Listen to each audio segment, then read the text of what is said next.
पंजाब, वो धरती जिसने देश को अनाज दिया, जिसने हमें जिंदा रखा, आज पानी में डूब पड़ी है। गांव बह गए, खेत उजड़ गए और लोग बेघर हो गए।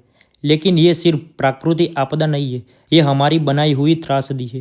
क्योंकि जलवायु परिवर्तन अचानक नहीं आया, इसे हमें अपनी आदतों से जन्म दिया है। पहला कारण है ग्रीन हाउस गैस उत्सर्जन।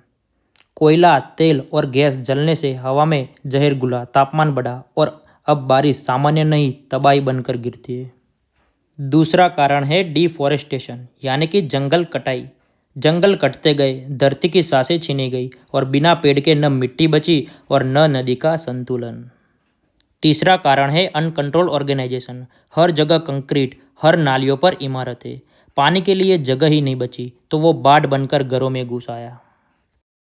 चौथा कारण है ग्लेशियर मेल्टिंग। हिमालय की बर्फ तेजी से पिघल रही है और हर पिघलती बूंद नदियों को मौत की धाराओं में बदल रही है। पांचवा कारण है पॉल्यूशन और इंडस्ट्रियल ग्रोथ। कारखानों का धुआं और गाड़ियों की गर्मी मिलकर आसमान को और अस्थिर बना रही है।